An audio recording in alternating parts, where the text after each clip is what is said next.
Hey, yo, it's me, Pops Van Marmalade, and you're watching the Comics-Related Madness Network. Uh-huh. So come get some. CromCon. CromCon.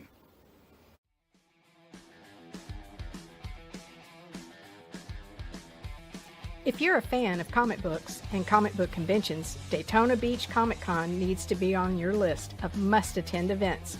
It's a show that actually focuses on comic books. Imagine that!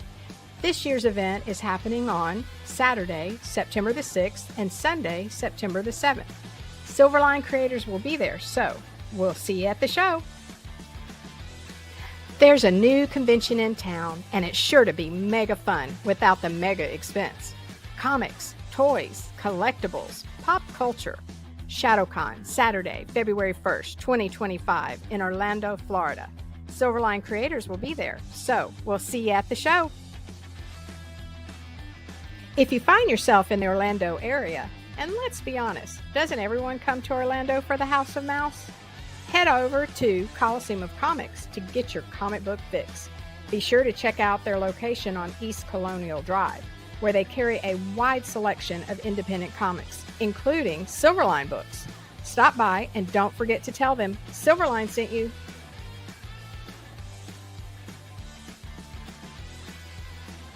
Hey, if you're an independent comic creator looking to get your comic printed, look no further than Kablam Digital Printing.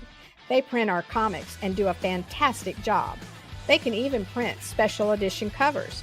When you reach out to them, be sure to tell them Silverline sent you.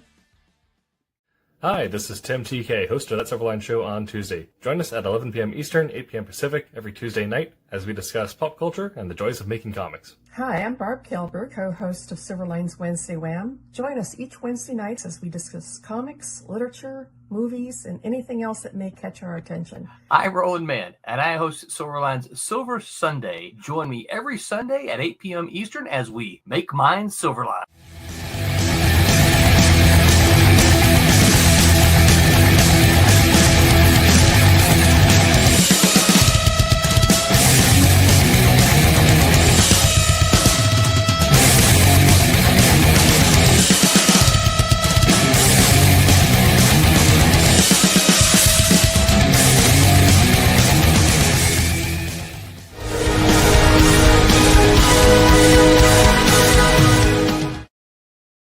Hello, hello, hello, everyone. Pop says hello. Hey, yo. Hey, yo. And we've already got 13 viewers. Yay. Hey, excellent. My name's Barb. Yeah, bring your friends. My name's Barb Kilbert, inker of 36 plus years and creator of Divinity and CFO of Silverline. Yes, right there. And that's Martin's cover. He's not proud of that cover. No, not at all. Oh, not at all. No, This is the very first cover ever. Yeah. Yeah, it is. Thank you so much for the opportunity, Barb. That was, yeah. No, well, you might as well take it away, Martin. All right then. I'm the colorist for Silverline Wolf Hunter numbers 1 and 2, and it is a spectacular book. This is the nice shiny version of number 2. So, and it has beautiful colors. So yeah. Oh, how does that happen? What is going on there? Yeah. So, ladies and gentlemen, go find yourself a copy of that book. It is a wonderful book, and ask your comic shops for Silverline books. So, who are you down here, Rob, oh venerable artist? Oh, did we go pink? We went pink up there. we're hiding from the world. No, I'm Rob Davis. I've been in the industry about as long as Barb has, 30 some odd years, moving in way too fast on 40. And as I tell people, I've drawn everything in history from Merlin all the way in the past up to Captain Kirk and crew in the far-flung future, and stuff in between. And for Silverline, I penciled and inked Twilight Grim, which came out earlier this year from Diamond, and that's it. And And the secret project we're working on. Want me to talk about that too? Can we talk about it now? I don't know. Okay, I have no idea. that's the clue. Okay, that's the clue. That's why she covered up the screen. That's the clue. That's fantastic. That's right. We're giving out little clues for the next movies, I take it. Yes. There's the first one. Welcome to Wednesday. Welcome to Wednesday, Fang. Yeah, something about me and drawing fanged creatures. I don't know. Twilight Grimm was a vampire hunter, so yeah. Yes. Yeah. Well, tonight we are going to talk about properties, IPs, books, movies, TV shows, even maybe the occasional song, who knows, that you would like to see turned into a comic book. Yes. And I mean, at least squeeze 4 issues out so that you can make a graphic novel, maybe 60 pages, Wow. Yeah. So we are going to discuss that, and please feel free to jump in and give your own ideas of what you might like to see that hasn't been to your satisfaction. Correct. Brought into the comic book world, because there are plenty of interesting things out there to have, but they missed the mark just by a little bit, and I'd love to see a different version of it, maybe. Yeah, and either take it further away from the original or bring it closer, depending on how you feel about that. My thoughts on that were, when I was telling you guys before we came on, was that I was originally going to hype a Hardy Boy adaptation, but then I looked it up, and then it had already been done back in like 2005, something like that, but in an anime style, and they kept them as teenagers. And I said, well, I would ramp it up and go with Hardy Boy meets Michael Bay, and we need two hot hunky young men, not teenagers, but of legal age, and give them the Michael Bay treatment at Hardy Boys. In that comics, that could be fun. Yeah, especially for the gals. Hey. And give them lots of adventures in the comic books, and mysteries and danger and stuff like that, because it'd be all action. So I would definitely lean, and it's also in the public domain. So I mean, what, the Hardy Boys are in the public domain? Yes, they are. Really? As is Nancy Drew as well. I would about the same time period. I don't know. Have to check that. That would be another one in the same genre to bring to comic books, which may have actually been done. I didn't do any research, so I don't know. But that would be another fun one. I have no idea who I'd pick to play the 2 leads, because I am an old fart and I'm not up on who the young hot hunks are currently. Well, in comic books, you just draw the hunky guy you want, Yeah, but I usually in comics I usually try to visualize it. Yeah, you cast them. Yeah, which makes it easier for artists like me to then draw them, because I love researching and making some of the characters that I draw look like certain actors or people from real life. So that's part of my deal. I think one of the original books was called. Hang on here, I'm taking a peek. This week we can actually use Google. Yes, we can. One of the original books was called The Secret of the Lost Tunnel. Now I could definitely see drawing that as a kind of a cross between Indiana Jones and the Hardy Boys. Yeah. So I just looked it up. Apparently the first 3 Hardy Boys are in public domain. Well, they're in public domain, period. So as long as the first book is, you can. Yeah, because the concept would be in public domain now. Yeah, I mean, so if they introduced anything new to the whole milieu after the third issue. Anything introduced into their would not be in public domain. Say they had suddenly in the third or fourth book they had a maiden aunt who was who entered the picture. She would not use be. her. She would not be public domain, but the Hardy Boys themselves would still be. So interesting, huh?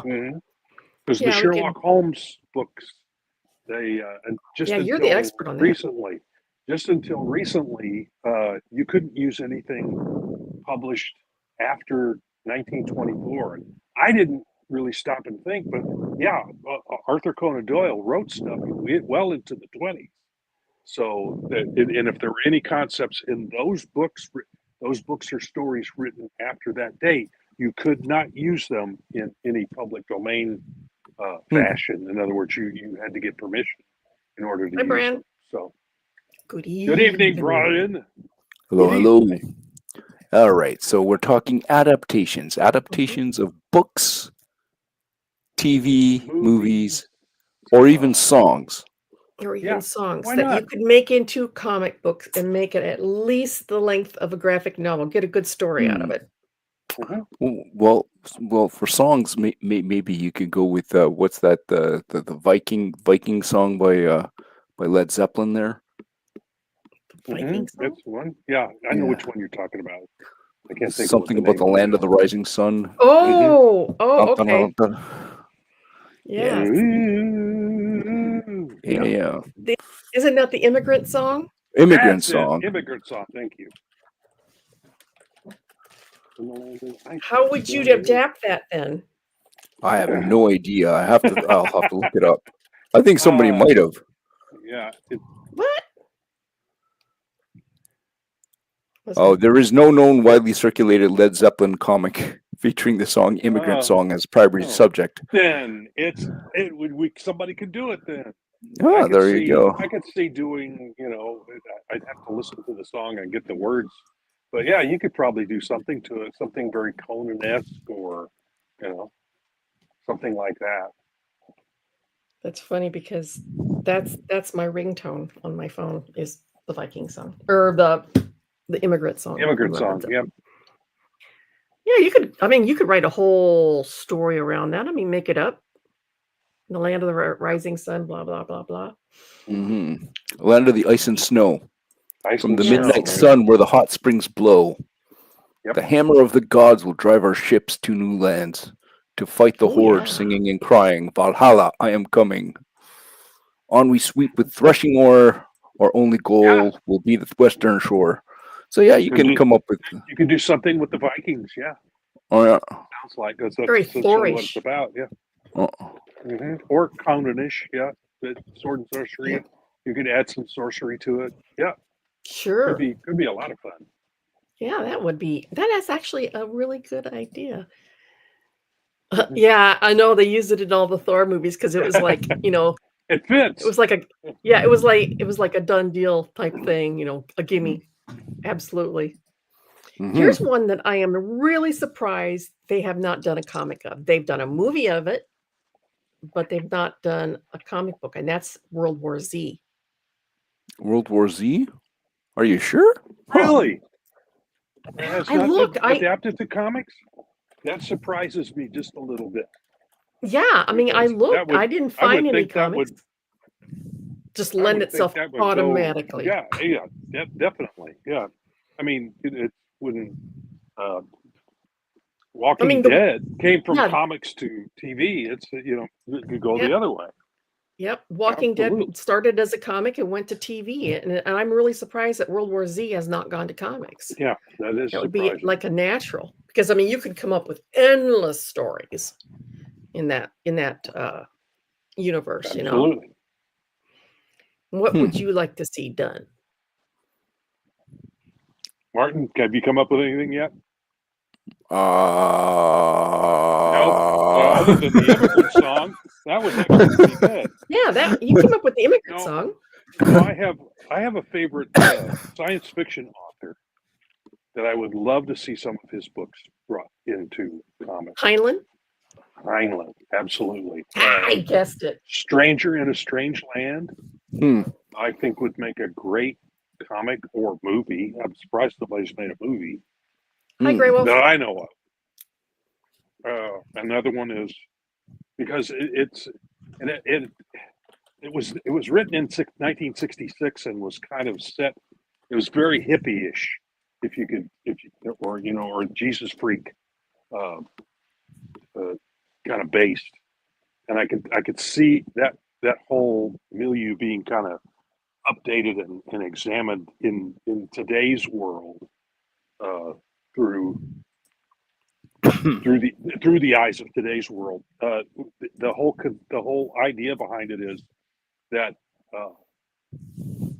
a mission to Mars crashed, and a young man was the only survivor, like a boy was the only survivor, and was raised by Martians and taught different skills to use. And then another mission goes to Mars and finds him and brings him back. And then he starts this whole, essentially a cult that kind of examines, and it's a way to examine today's culture through the eyes of an alien, stranger in a strange land. So I can see that being done in a comic book form, and really, you could easily do a 4 or 6 issue miniseries out of it and turn it into a graphic novel easily.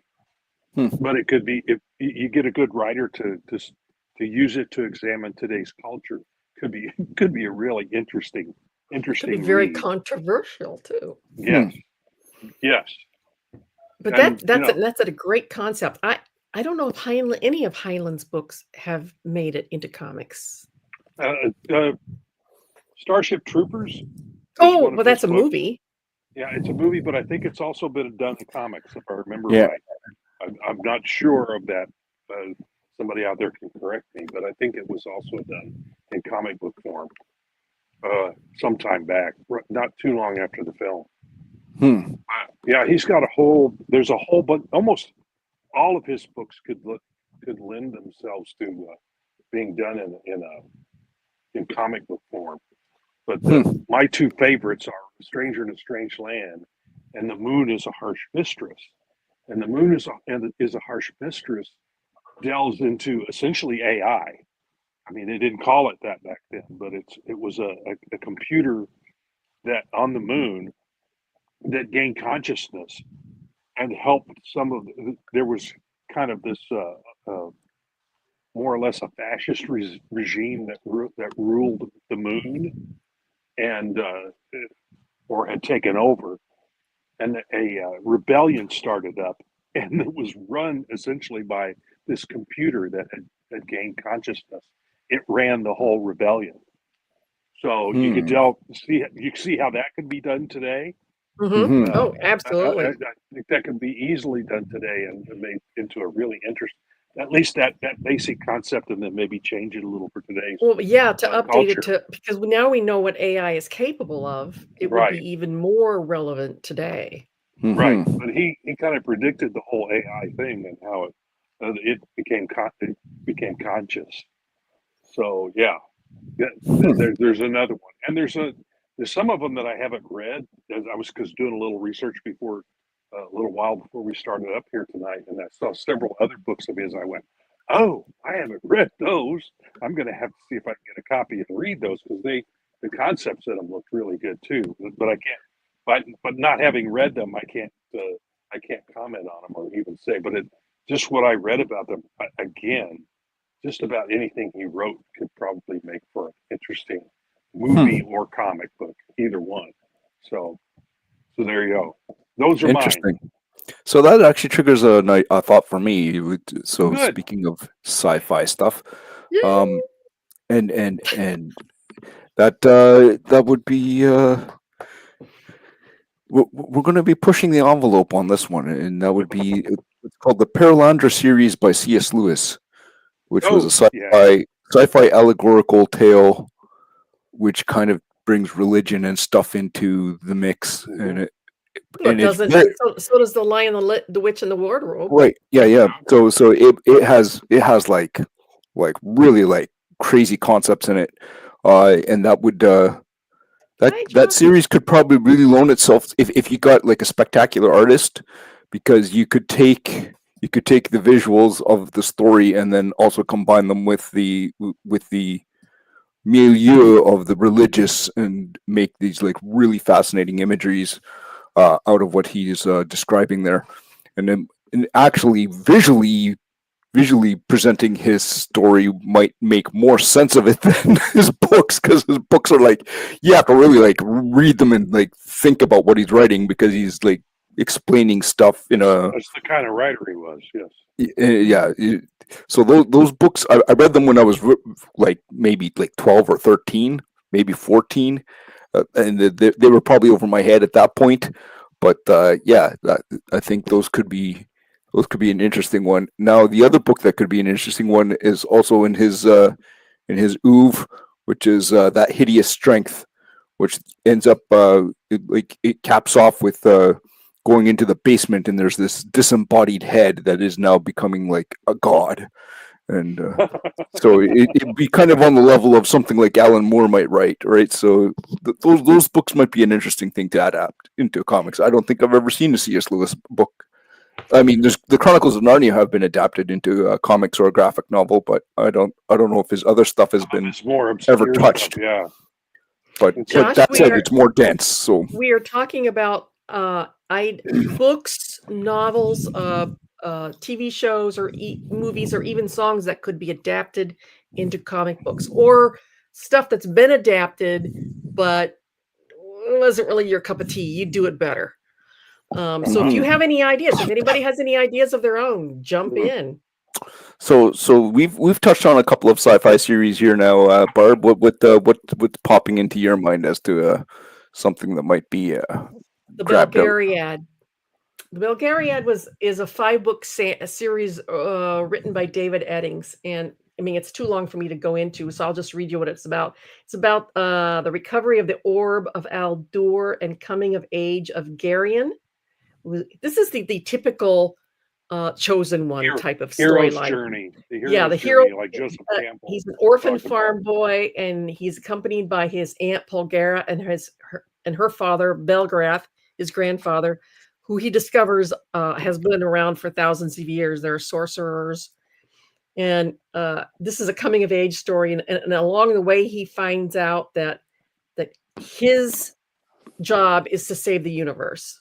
That he's been no pressure there. Yeah, his fate has been in the works for millennia in the cosmos, and so it's very Tolkien-ish, where they gather up their little band of heroes and they set off fellowship. Yes, a fellowship. Yeah, and I love it. I've read the book like 3 or 4 times, and I just finished listening to wonderful things about it. Yeah, I haven't actually read it myself. But finished listening to the book on audiobook, and so because I can listen and read to that one forever, and I think it's never been adapted, unlike the Lord of the Rings, and it's very Lord of the Ring-ish. I think it would be appeal to that strata of fans, the same fans, and I've never seen it adapted. It could be a movie. I'd love to see it adapted into a movie, but I would also love to see it adapted into comics, because it's got a lot of action and a lot of magic, which would look great in art form. So Pokemon books. I think hasn't Pokemon been Pokemon's comics. Sure. Yeah, I'm sure there are Pokemon comics. But maybe they don't appeal to Josh, and he could do it better. Maybe he has a better version. Maybe he has a better version he wants to do.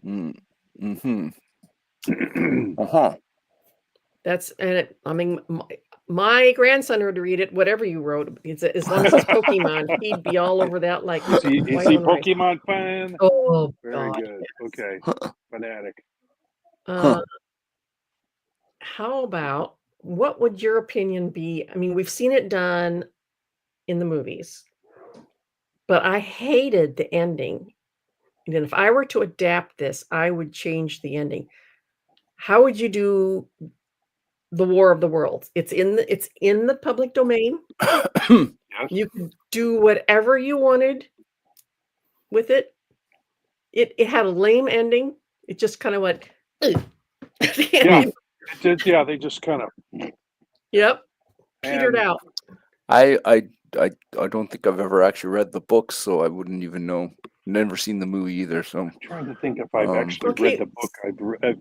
So it's an army of invading Martians, yeah, and they are all over the world. These big, three-legged yeah, pods. Yeah. and they're spreading toxic gas, and they're taking people. maybe I did read this. And there's Yeah, no Jules Verne. stopping them. It was H.G. Wells.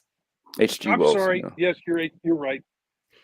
And Arthur, yeah. And anyway, it's going to be the end of humanity, and all of a sudden they just die off. Yeah. Well, it turns out that they weren't immune to human disease. But the end of the story is just everything is reaching this, like critical, and then they just all die. And that's the end of the So story. it's an anticlimactic ending. Yes. It's where the microbes win the war. Yes, the human race doesn't rise to the occasion and win the war. Yep. It's the diseases that microorganism. ravage us as well. Yeah. So Stuff that yeah. we're immune to. They succumb to. And So it I makes have to- sense. It makes a great deal of sense. Yeah, but So it's in the world of this stuff, people copy people all the time. So I have to wonder if also Day of the Triffids might have been a copy of the War of the Worlds, which is a very interesting. Well, it's similar. It's a theme that runs through a certain era of. So Day of the science Triffids could fiction. also be a wonderful adaptation into a comic Yes. if it has never been done, which is basically aliens that are walking plants that have giant tongues that come flying out of them, and had to be better than Poison. the movie. poison people. giant tongues. Yeah. Okay. I remember reading that book. It was as a kid, and in junior high. Was it in junior high when I was introduced to that? And I was morbidly freaked out by the book, but I couldn't put it down. Like you couldn't leave it, but I couldn't. You couldn't put it down, but you couldn't. You wanted to stop reading it, but you couldn't. So yeah, that was quite the book. That would probably make a decent comic. Yeah, Day of the Triffids, absolutely it would.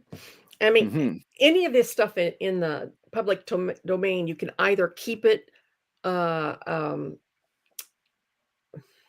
the time period it was written, or you could, adapt it to the current time. Since it's in the public domain, you can do whatever you want with it. All you need is the idea, and you could do an updated version of and change the ending where the humans defeat the Martians. Find a way instead of the microbes. Yeah. Well, didn't they do that in Independence Day? That I don't know. I hate to admit it, but I've never seen the movie, so I don't know what they do. They figured out. Well, it was they found an analogy because one of the main characters caught a cold from his father, who was also part of the movie, and that gave him an idea about giving the aliens a computer virus. Yeah. But in order to do that, they had to get up there to the spaceship and to the mothership. Yeah. To the mothership and get close enough to a computer to inject basically the computer virus to upload it. And so they thought that everybody was doomed, and all of a sudden they came up with the idea of just taking out the entire enemy with a computer virus, which is the way it ended. We're all victorious. So it's a twist on the ending of the War of the Worlds. So, exactly. Yeah. Exactly. Okay. Instead of microbes, you can do something similar to that. You could still use microbes, but have a scientist come up with one specifically targeted to the aliens. So Right. yeah, What that does our would be one audience way to do think it. of this? Anybody think that War of the Worlds should be redone and updated with a different ending in comic book form?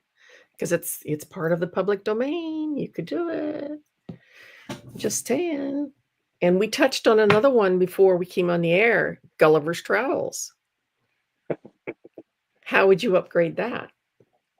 Would you keep it the same, or would you modernizing Gulliver's Travels is an interesting one. So would you keep it in the same time frame? If you modernize it, no. I would modernize it. I would modernize it if I were doing it. And like I mentioned that before we came on the air, I would probably change the gender of the person involved in the whole travel. But the whole Gulliver's Travels thing was it was an allegory on the politics of the time. Yeah. So you would probably want to do something similar, only using the politics of our day instead, because what people forget about Gulliver's Travels, it also involved him going and getting with the Yahoos. There was a whole tribe of people called the Yahoos that he had been adventured with. Mm-hmm. And he was in everyone thinks of the one where he's the giant, he's being, they're taking thread and tying him down to the ground. Well, there's another story in which he's tiny and he's in the land of giants. So, and it's all used to make commentary on the culture and the politics of the day. Mm-hmm. So where he's tiny fascinates me, because that reminds me of Honey, I Shrunk the Kids. I love that whole mushroom. It's raining. Get under the mushroom. What about inner space?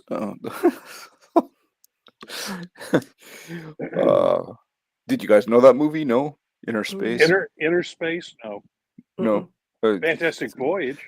Inner space is they got shrunk down and then they got injected into a person and they had to find their way back out. That sounds like Fantastic Voyage. That is Fantastic Voyage, which if I remember right was an Asimov book. It was an Asimov story. But Raquel Welch's debut. So if I was to do Gulliver's Travels, I would modernize it because we now start living in the world of nanotechnology and nanobots and stuff like that. Maybe somehow either the nanobots become sentient and then take over a person, or maybe they figured out how to make themselves into nano people or something, and then I don't know. That might be something to think about as an idea, and then you could take modern politics and all that stuff and ram it into the mix. Well, isn't his travels supposed to be taking him around the world or something? I don't remember. Gulliver? Yeah. I don't remember. He jumps on a boat and then the boat gets lost and then he ends up being gets shipwrecked. Gets shipwrecked and he ends and then he ends up on the shore of on the shore of the Lilliput. Lilliputian. The Lilliputians, and then and then the Yahoos. And then I don't remember what the land of the giants was called. So it's an previously unknown land. Mm-hmm. Right. To Gulliver's people, anyway. Yes. Mm-hmm. And again, it was used as an allegory to make fun of or poke fun at or examine the culture and politics of the day. So that's where we get the word Yahoo from. It's from that book. People don't realize that's where we got the word Yahoo. I didn't at all. I think I'd like to see the Kane Chronicles adapted. It's books about again, because I have a terrible memory. It's a book about siblings, and they follows Carter and Sadie Kane as they discover their magical heritage and the existence of ancient Egyptian gods in the modern world. Ooh, yeah, that could be interesting. Yeah, and I think that would make an awesome comic book. I mean, there's so much it could be done. This is a more modern book, and it would obviously have to be optioned, but the IP is fantastic. Yes, Uh-oh. Martin's brain He's is. looking at Yeah, looking at his give me one bookshelf. second. I just gotta go. I'll go and grab my bookshelf because I think something has popped into my head here. I can see the smoke coming out of your ears. Yeah, I'm trying to think. I can hear the gears grinding. What? Oh, yes. Okay. I better write this down before I forget it because otherwise I'm going to forget it. Hang on, and then I'm going to grab the book that I can use as an example, and then yeah, I've got an adaptation idea. So hang on, I'll be right back. But you guys keep talking amongst yourselves. I All right. want somebody in the audience to throw out an idea. Anybody have a book that hasn't been turned into a comic? Favorite book, yeah, that or a movie has not been done. Yeah, movie that you think would make at least a graphic novel size story, if not more. I mean, obviously something like some of the stories that we've talked about could be continuous and ongoing stories because they have a huge well of stories that you could be drawn on. But we've got Pokemon from Josh, but I haven't got anything from anybody else. So anybody jump in with an idea. All right, Martin's back. Right. Yeah. Okay, so in Canada we have this wonderful writer named Farley Mowat. I don't know if you know of him. Mullet? Farley Mowat. Mowat. Oh, I thought you said Farley mullet. Mowat. Yeah. So he was M-O-E-T? he was a guy who was up in Canada, and he did a lot of nature stuff, and he wrote a couple books called he wrote a book called The Dog That Wouldn't Be, Owls in the Family, Never Cry Wolf, which was also a movie. And so he wrote some really fantastic books. And The Dog That Wouldn't Be, I think he wrote 2 or 3 different versions of that. And Owls in the Family had two books. But they were all great stories about stuff, and they could end up looking like, Oh wow, that's definitely Classics Illustrated there. So this is Mike Plug, who did Huckleberry Finn, and he just did. This book is just out of this world. I don't know if my camera's going to be sharp enough to get that across. Hang on. Yeah, it's bringing full size to the full screen. Yeah. Oh, there you go. Oh, that is beautiful. So his work was just absolutely spectacular work. So, like, if you were to adapt the Farley Mowat books into this kind of a style, it would be they'd be just knockout awesome books to adapt. So yeah. So if you've never read those books, the excellent, hilarious books, they're just absolutely funny. The Dog That Wouldn't Be is about a dog that refuses to act like a dog. And they would take him driving, and because the dog refused to sit in his chair, he would always stick his head out the roof of the car. But he had allergies, so they had to stick swimming goggles on him so that he could actually drive. So some great imagery in there. Yeah, just awesome pictures and stuff. And then the owls in the families, they adopt 2 owls, one bigger one and one smaller one, and they have all these silly adventures that they end up doing. So you could just do some great stuff with that. So that just popped into my head as a possibility for how about you, Rob? Adaptations.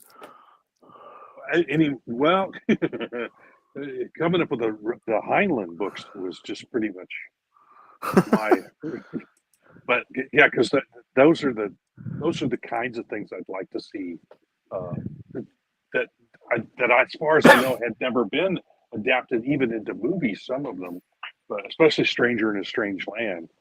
But I'm trying to think, there's the Shannara series. I don't know. Yes, I think somebody's the actually Sword done, of Shannara. I think somebody's done Terry Brooks.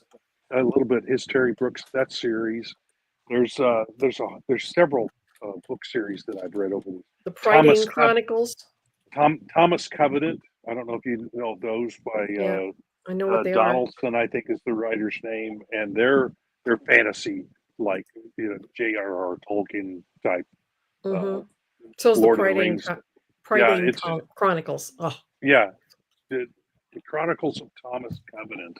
That's what these are. And there were 2-3 book series on that I know of. I think there's even a third, but I don't recall purchasing that one.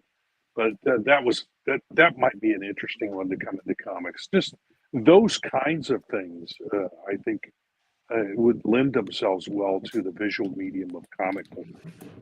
The nice thing about comics is that you can, unlike in the movies, it's easier to bring some of the textural feeling that a text, a prose book has. That's easier to bring into a comic than it is into a movie without doing voiceover, and sometimes voiceover just kills it. I'm looking at Blade Runner, which there's 2 different versions of it. There's one where Harrison Ford does the voiceover, and that's the quote unquote accepted one. But there's also another version where there is no voiceover, which has a totally different feel to it. And personally, I like it better. But I'm the odd man out in that respect. But that's I can see there's several book series that have that sort of feel to them that would work better in comics than they would in a movie. So well, also you have an unlimited CGI budget. Absolutely. Yep. In a comic book. How hard, I mean, you are the expert in this particular field. How hard is it to work with a public domain property? For me, well, if it's public domain, it's actually pretty easy because you can play with it any way you want to. Do you have to file anything anywhere? No. Just you don't start writing it. Just start writing it, start doing it. Yeah, and as long as it's in the public domain. Now, if it's something that the copyright is still extant on it still exists, then you have to contact whoever the copyright owner is, and it isn't always the author. Sometimes the copyrights have been sold to someone else, or it's an organization that they've signed the rights over to that you have to contact and get the rights to. And many times they're going to be very specific about what you can and can't do with their property. So that's it. Fortunately, I haven't had to do any of that, but you can, anything that's in the public domain.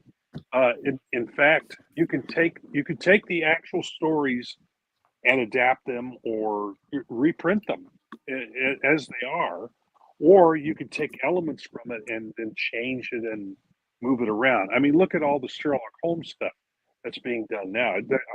I understand there's a new TV show called Watson that is essentially Dr. Watson in the modern day, and it's set during the period when Sherlock Holmes is dead, and Watson is essentially kind of a detective. And that's one of the things you can do with that.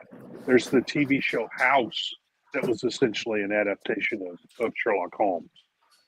Only in medical form. In medical form. He was a doctor instead of a detective. But he was still an obnoxious jerk. Right.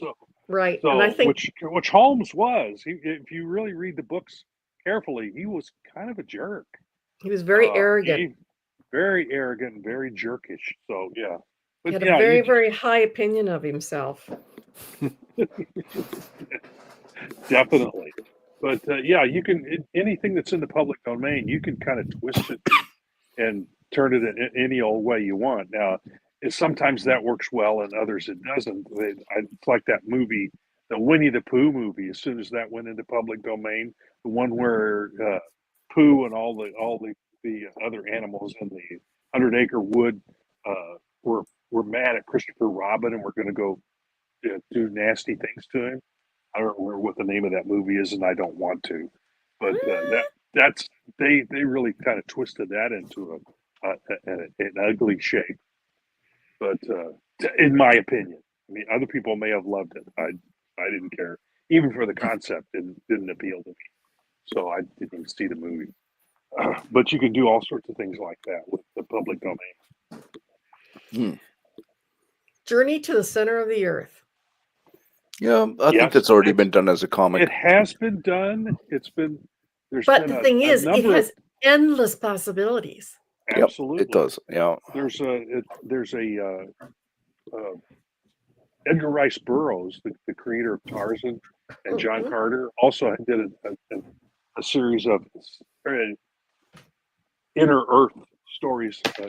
I believe it's pronounced Pellucidar, or Yes. but it's an inner Earth type of thing where you go into this volcano, or you go into this cave, and you end up curling inside the Earth, where you're inside the globe, and there's this bright object in the center that's the sun there, and there's a whole civilization and a whole different culture in the center of the Earth, in a place called Pellucidar.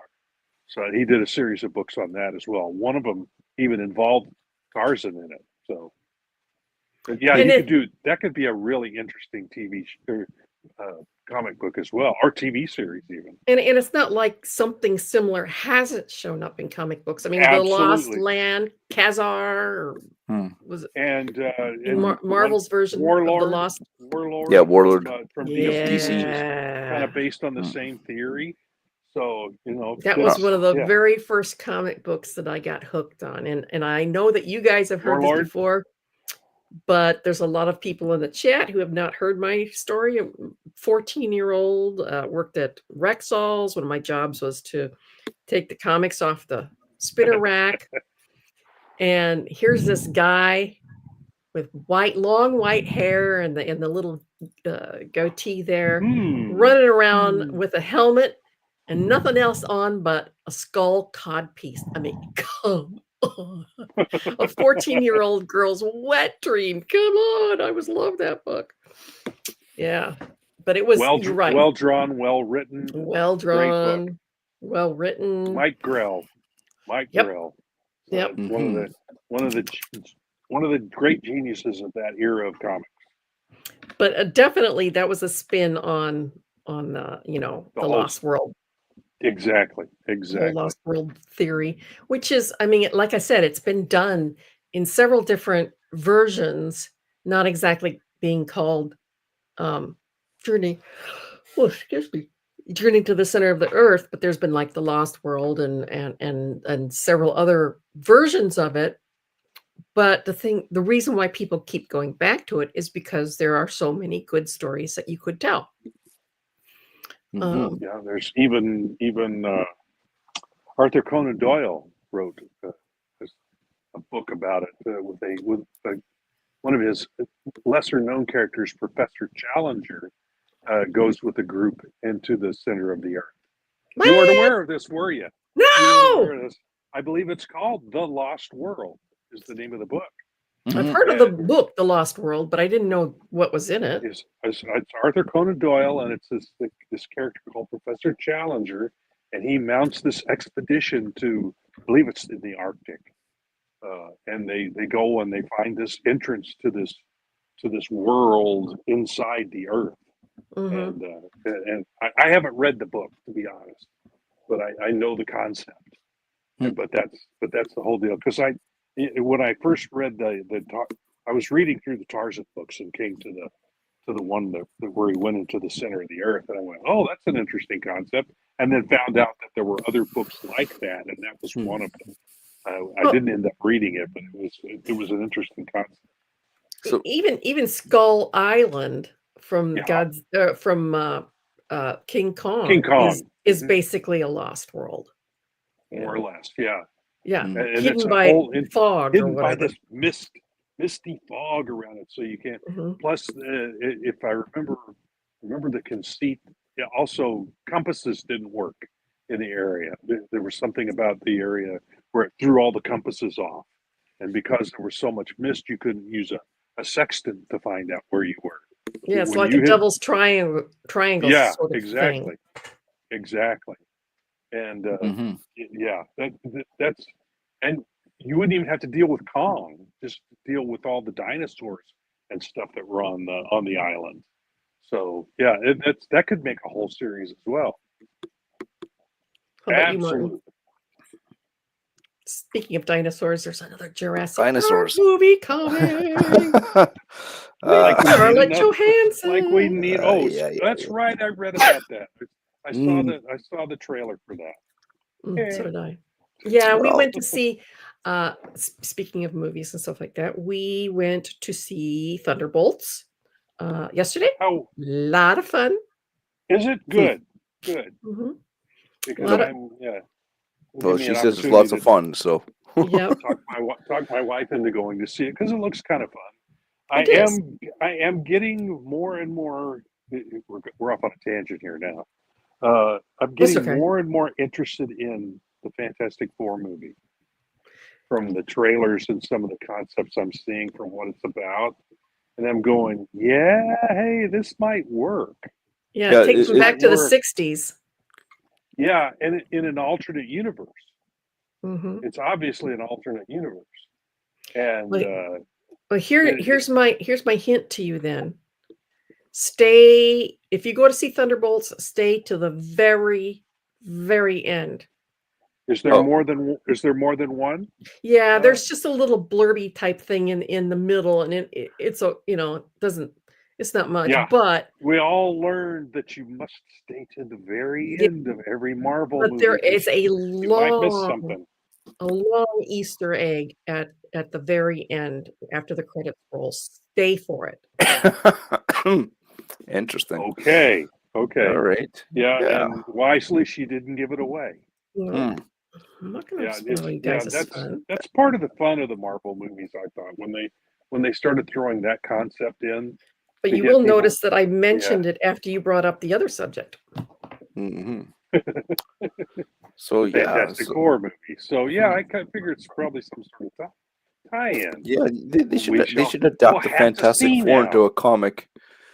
I think that would be great. Wait, hang on.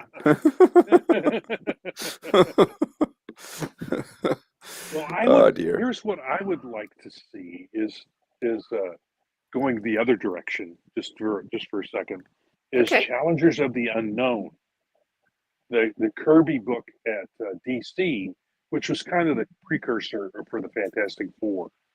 But I could see that as a movie or a TV show. Am I wrong? I thought somebody maybe even was talking about doing that at one point. You're going to have to but- refresh my memory about the characters. Well, they're very Fantastic Four-ish, except that they're no one gets any powers. But the whole series starts out with the fact that these four adventurers are they thwart death. They get into this situation where they could have died and they didn't. So now they've charged themselves with, since they've essentially been given a second life, they're going to use it to investigate and things around the world, weird happenings and such around the world, and risk death again by checking these things out. And a little later in the series, a woman joins them, becomes part of the team. So it's one of the early also where, as the series goes, the characters develop and grow. They're not like the Superman who was always the same. In every story, if something happened in the story, he was the same at the beginning as he was at the end. But in this, they grew. The characters actually grew. Yeah. Superman is So- very static.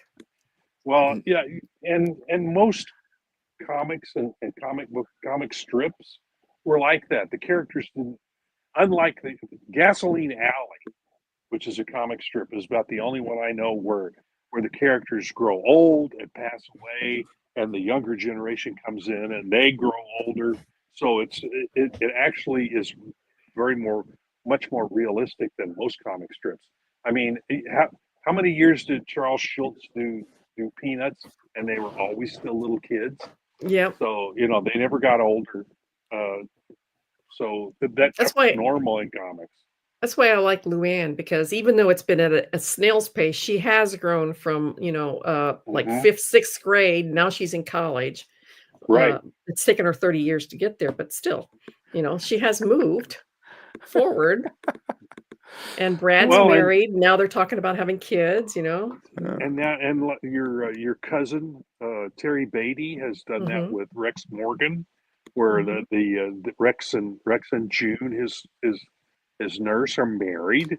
They have kids, and the kids are slowly growing older. And some of the other tertiary characters, that one of them was the babysitter for the Morgan kids, is now in college, and this week's strip is about her family. So they grow. They grow slowly, but they grow. They change, and that's not been the norm in comics. Normally, comic strips and comic books, for that matter. So, I'd like, and personally, I'd like to see. I was thinking of this the other day, and again, we're on a tangent here. That's all right. But that, we've had the same comic book characters and stories now since the 1960s, and we keep rehashing the same stuff. And maybe it's time to clean the slate, or for somebody to come along and do something with a more modern sensibility, where the characters do, instead of staying the same, they actually do. There's a whole thought of how this should go through, and they actually change. And when they die, they die. They don't come back. Someone may take over their identity or whatever, their hero identity, and then carry that on. I mean, rather Iron than Man the- doesn't become Doctor Doom. I In still want to another- see how they're in going to another pull that one off. universe. Well, it's another universe, and Tony Stark is, from what I can tell from the trailer, Tony Stark is a different. It lives a different life, and there's little snippets of it through the trailer, and somehow is becomes a Doctor Doom like character, and it probably even takes on the persona of Doctor Doom. Putting on armor, which is, it's Tony Stark. So I think that's how it works. And then he and the Fantastic Four make it over into the Marvel Comics universe, the main universe. I think that's because if Watch you'll the note, trailer, watch the Easter egg at if- the end of the if you note Thunderbolts. the trailers and information on the next Avengers movie, if you'll see they do that lineup of all the names of who's going to be in it, and at the very end, it's Robert Downey Jr. and he kind of winks at you at the end. Some of those are fantastic, or the Fantastic Four actors are also going to be in that movie. And if that's a different universe that they're in now in the 1960s, how do they get into the Avengers universe, or how do they play into that story? And I'm thinking, it's going to be interesting how they do it. But I think that's going to breathe some new life into the MCU. I'm hoping, because it needs a breath of fresh air, and maybe this will do it. Yeah, Thunderbolts Fingers was crossed. fun. It was fun, but in one respect, they're trying to like build them up as the new Avengers, and I'm going, oh yeah. I mean, that they're a pretty B team Avengers, C team maybe. Yeah, it's the it's like the what was it that certainly don't have the yeah. star power of Captain America, Iron Man, and Thor. No, when you've got Bucky, and they're mostly former villains. I mean, some of them, when you stop and think about it, because the Red Guardian was essentially a response to Captain America from he was the Russians, from the commies, from the Russians, yeah. So And he then- was a quote unquote bad guy. the female Silver Surfer Yeah, I'm is having a little trouble handling that particular okay. one. So but, yeah. I actually Googled that, and there was a female Silver Surfer. Yes. But to use her as the main Silver Surfer in a Fantastic Four movie, I think is a big stretch. Well, it's an alternate universe, so they can get away with stuff like that. That's why they said it in an alternate universe. I'm not a big fan of Herbie either. You know, the little robot guy. I always hated I've never been things like that. I was never a big fan of that character, so that one I'm not nuts about either. But so the first trailer they showed of the Fantastic Four, I went, oh no, this looks silly and stupid. But then I saw some of the later ones and I went, oh, okay, I get it now. I get what they're trying to do. So it's I think it's kind of starts out silly, but it turns dark before it gets done. Really dark. I've never been a fan of, but I'm going to watch that movie because I like Pascal, but it is a bit of a stretch to have him as Reed Richards. And still have the mustache. I will say that the visuals of it look really cool. Mm-hmm. Yeah, like I think they kind of get that. They've really that they decided to really like play up the visual language of this movie to kind of like say something, which is kind of neat. So and they do have the era, right? The 60s. It takes place in the 60s. They very much looks like the 60s and the horrible design sense that we had back then. What? The 60s design sense was awesome. Loved it. Child. I thought it was great. Oh. What? I lived through it. I know, but still, like, they actually had style. Plastic curtains. Yeah. Curtains. So here's the thing, though. Here's the thing. Back in the let's say everything up until the 70s. Off the rails as usual. Everything up until the 70s. Everything up until the 70s. So we can even go like into the 1900s, like early 1900s. Like stuff looked like things. Like they had like a style. They had a panache. They had like a visual kind of. Yeah, but there was. I love the Art Deco stuff. You know, there's like I love the 40s. And then, the 40s then in the 60s are making plastic chairs that look like bubbles. You know, they looked real red. They looked. But the 40s and the 50s. Oh my God, were they? They're like the look of stuff looked so cool, and then you hit the 80s and everything kind of goes blah, and just like. And since then, everything like. We haven't really had a style that's kind of a thing that kind of demarcates the era, like 80s till now. Like Henry. I mean, we had skinny jeans, but like really, would not shoot bullets. It would skinny jeans on men. That was the stylistic mullets. Come on. All right. Henry says, I always hated Dr. Doom with a gun since he is basically an evil Iron Man. Good point.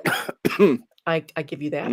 I understand the age of Dr. Doom. Since he was created in 1962, Doom would not use a gun. No, he might use a gun, but it wouldn't be a bullet shooting gun. It would be a Dr. Doom type of gun. Didn't he have the finger blasters? Well, he had that. Yeah, he had a lot of different stuff. Well, like Iron Man. But the big difference between Iron Man and Dr. Doom. And it isn't played up as much as it probably should be. He was steeped in magic as well as science. He was science and magic. He was melding the two of them together. And he talked in the third person. Yeah. Doom does not like this. Mm-hmm. Yes. It was always Stewart. Or would it be Sean Connery would make a great Dr. Doom? Doom would not like this. Sean Connery. Sean Connery is Doom. There you go. The Roger Corman version instead. Sorry, right. just brought back visions of Sean Connery as the Jeopardy contestant on Saturday Night Live. All right, we need to wrap this up, guys.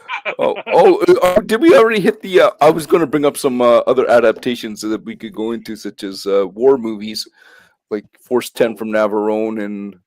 Those kinds of things could also be an interesting adaptation in the comic world. Anything with Alistair McLean. What was that? Ice Station Zebra. Yeah. Oh, yeah. There's a good one. Yeah. Great movie. Great movie. Another one can be done in comics. Yeah. Yeah. Now I don't know if you could adapt something like A Bridge Too Far, that as a comic. I mean, I think people would fall asleep after the third page. The real Hogan's Heroes, not real the Hogan. funny version. That was based Stalag on 13. The Great Escape, Stalag Yeah, 13. Stalag 13, or yeah, The Great it's Escape. Stalag. It The was Great Stalag Escape? 17 in 17. The Great Yeah. Escape. Yes. Yeah. So so Great some of movie. those Second World War Great some of those Second World War movies could be pretty good for a comic adaptation, I think. True. So, yeah. Okay, folks, we are going to wrap it up tonight. Can we tell the folks what's going to be happening Yeah, next go week? ahead. Go ahead. Yeah, so next week we will be joined with a special guest for the ultimate dad comic launch. So, ladies and gentlemen, I'm going to be absolute. I think next week's the 14th. Yes. It is. Yes, it is. So, I am an absolute huge fan of one of our Silverline books. If I can find it here, let's see if I can find it, and I bring it up all the time. So if you guys have been watching for any length of time, you know exactly what book I'm talking about. There it is. There it is. Kalis. We will be talking with Kalis, with the writer himself, Brent Larson.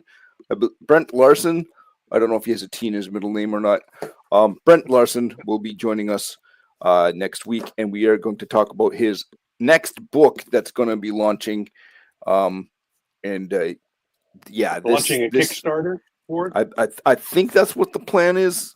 Let me just double check on that. What were my instructions from the head honcho?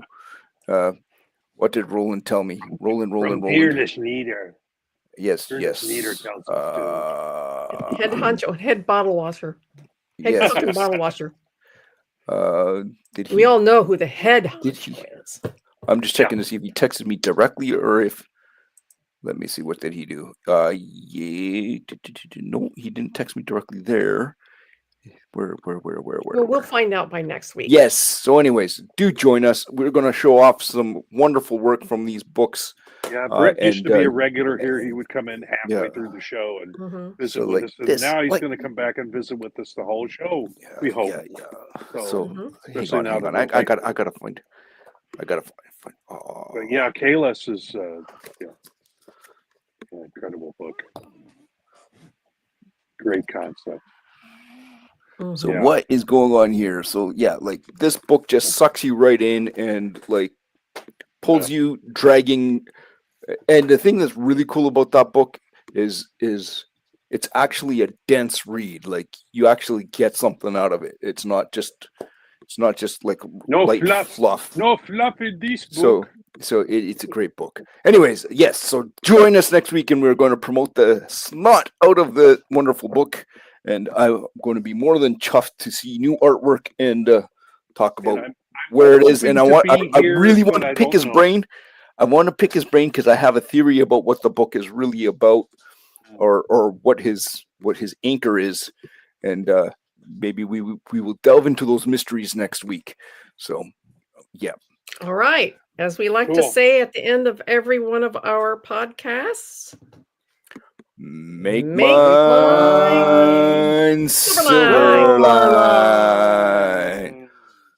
I can't. Hi, I'm Greg Horn. Make mine Silverline.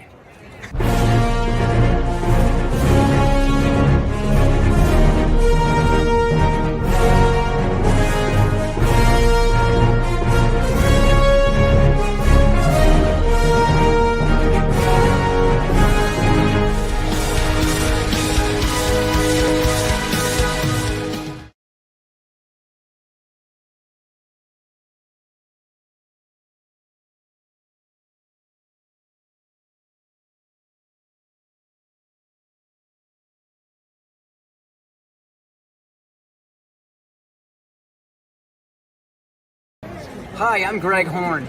Make mine Silverline.